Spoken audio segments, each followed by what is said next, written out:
Hello everyone and welcome back to the channel. My name is Kirti Swarna and I'm a speech language pathologist at Sounderic. Today, I will be discussing few goals and activities that you can do back in home. Like, for example, your child is doing an activity but he's not paying attention to what he's doing. He is not engaging with you. He's not interacting with you while doing the activity. Or you just can't get your child to sit and do an activity. He or she will be running here and there. It's a chaos. Well, don't worry. This video is for you. I have devised 3 goals and 3 activities under each goal that you can do in your house. So let's see our first goal, to improve joint attention.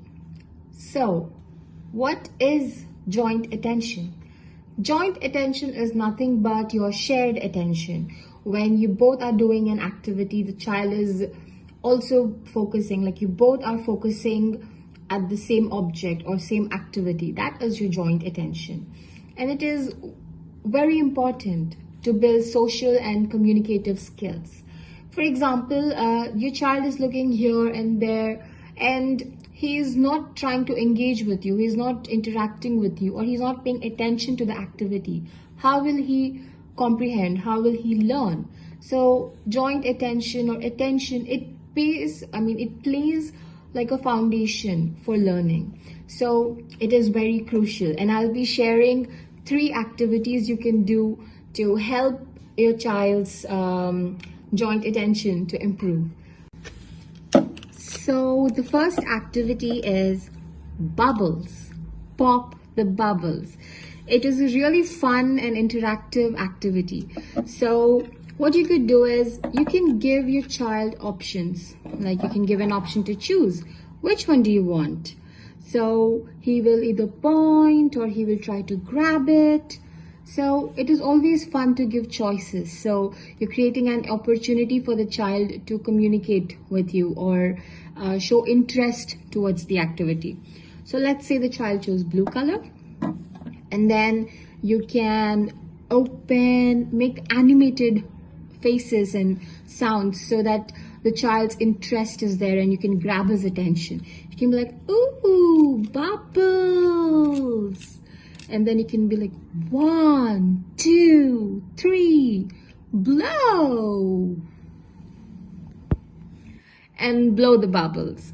So when you're counting 1, 2, 3, look at the child's eye and count with him and make him count with you if he can count. If not, it's all right. You can use the gestures. 1, 2, 3, and then blow. And then when the bubbles are out in the air, you can encourage him to pop them. Next activity is building blocks. That is another fun activity. What you can do is make your child sit in front of you face to face for better interaction, and you can take the blocks, show it to him like, wow, blocks, see so many colors, and don't pour all of them at once. Give him one by one. We don't want too many distractions, right? So you can take 2 blocks, give choice, like which one do you want? Let him just point and choose. Then there is your foundation block, and then you're putting another block on it. You can build a tower with it, and you can take turns, like first is mama's turn, then is baby's turn. So you can build your tower with it, and you can just have fun. And this is a joint attention activity. You're sharing each other's eye contact, each other's gaze, and each other's concentration, attention on building that block and stacking it up. Another activity we have is hopscotch. For the little ones who have too much energy in them, so let's focus the energy in a hopscotch game. You can be in the starting point. First would be mama's turn or baby's turn, and then you can be like 1, 2, 3, jump. Then you can have a game of hopscotch, and if you want to make it more interesting, and each box you can have an animal picture and make that animal sound, or you can write the numbers. So you can be as creative as you want, because these activities are just outlines. You can modify it according to your child. You can make many variations. Just make sure that you are sitting with your child or playing with the child and interacting with him. You both are sharing an activity together. So let's move on to our second goal, that is communicative intent. What is communicative intent? It's basically the intention to communicate, like to come to you and ask for something or refuse something. That brings to the 5 types of communicative intent. First is request. Second is refusal, protesting, or is nodding your head to say no. Third is comments, like, oh, dog or cat, or even if he says bow bow, meow meow, that could also be a comment. Then questioning, like what, why, where, all of those.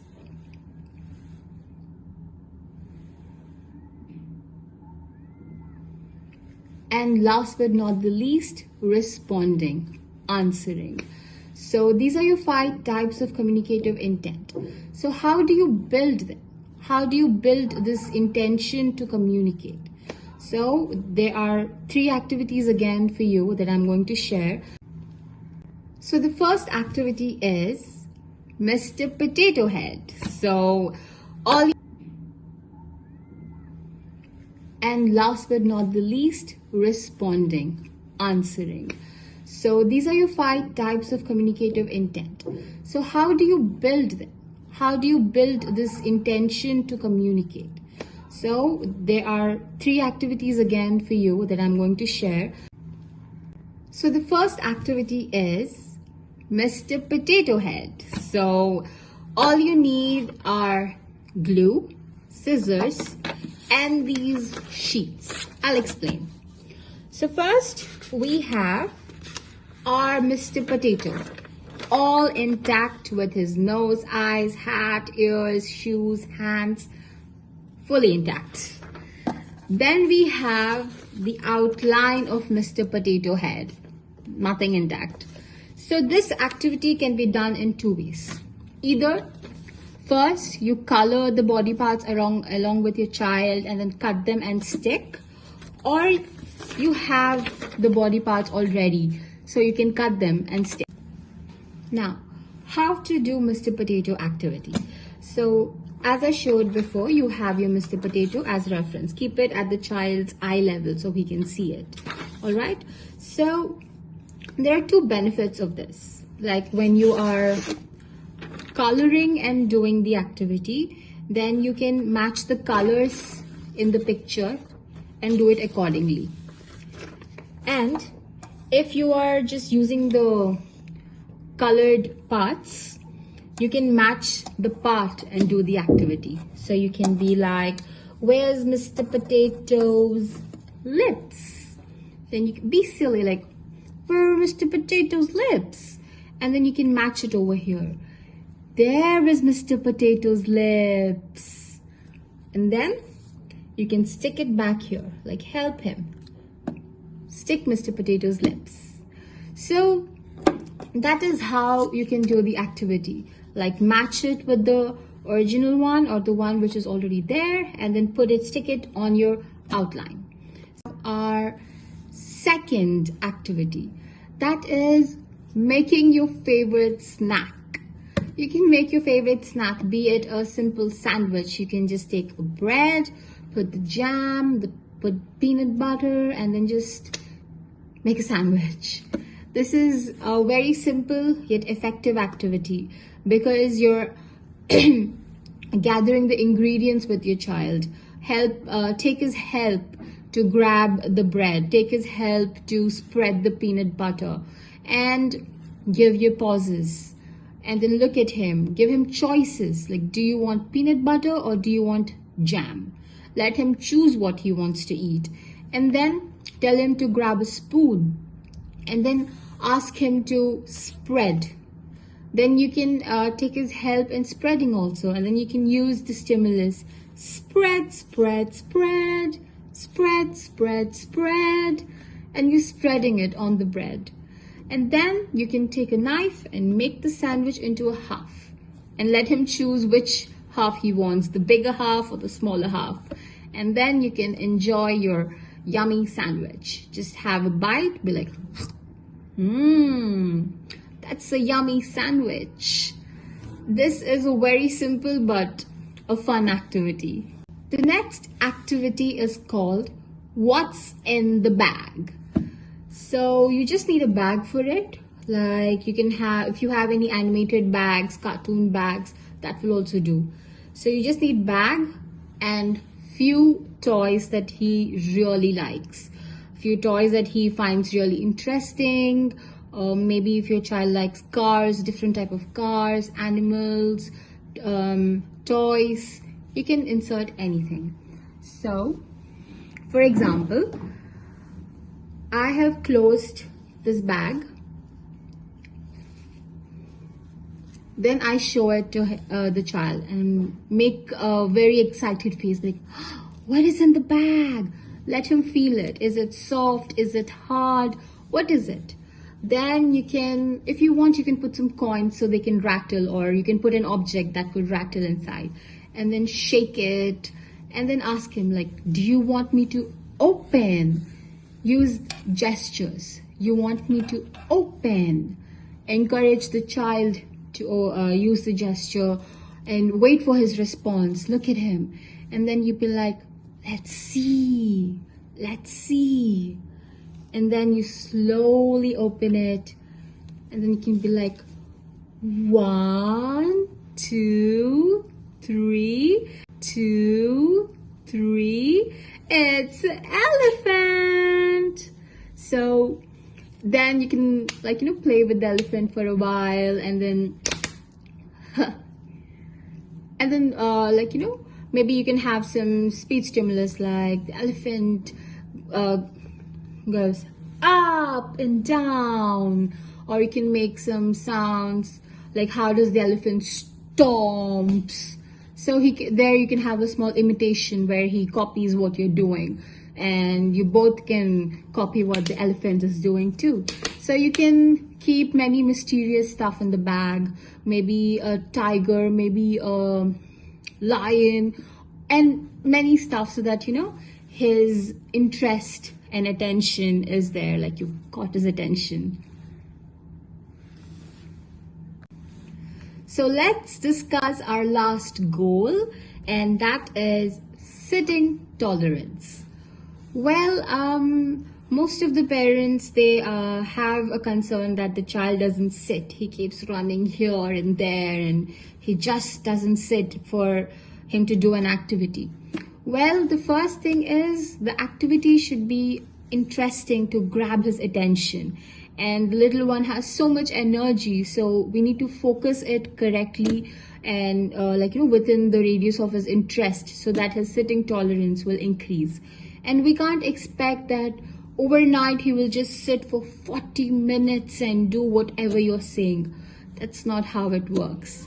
So maybe you can start, keep a more realistic goal, like 5 minutes, and then slowly keep increasing it. So I have again 3 activities. So the first activity is called the Raindrops. So we have our cloud here.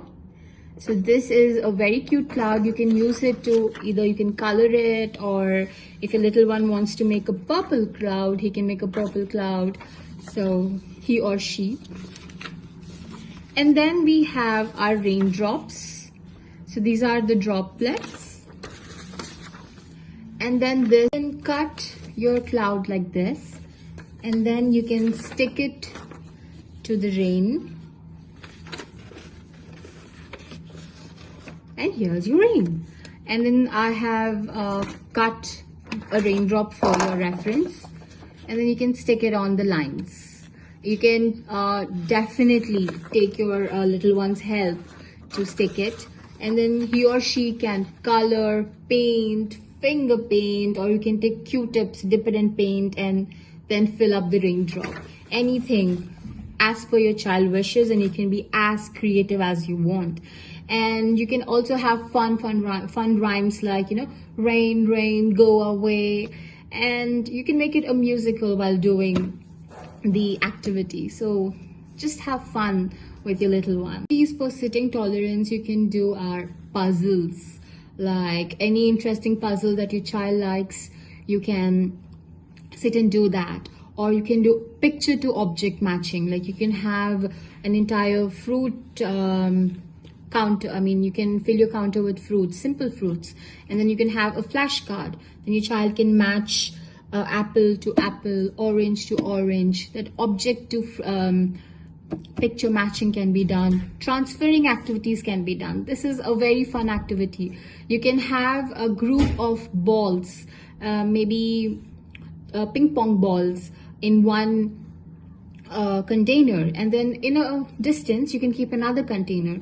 Then with a spoon or with a cup, your little one can pick it up and then put it into the other container. Maybe you can fill the other container with water, so when the balls will float, it will be very nice to look and it will grab your little one's attention.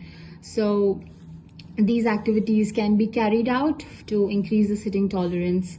And the best other activity can be you both are sitting face to face and revising all your rhymes. So that could also be an activity that you can do for increasing sitting tolerance is shape sorter. This is a very fun activity in which you can grab any shoebox and then you can cut shapes on top of it. And then you can have different objects of that shape and insert it within the box. So the material regarding how to make the shape sorter is back in our website and our Facebook page, which will be linked below. Which will be linked below in the caption. So don't forget to just go and have a look. That's it for today, and I really hope these activities have really helped you. And don't forget to put down in comments that if it helped you or how did your child do, and that would really be encouraging us and others also, so they can also take a step and do the activities. And don't forget that we have a Facebook page where we frequently go on lives where we discuss about these activities in more elaborate manner, and we have more resources there at our Facebook page and our company page, which will be linked down below. Do go there and have a look so that you can get better resources to help your little one. And don't forget to like, share and subscribe. Thank you.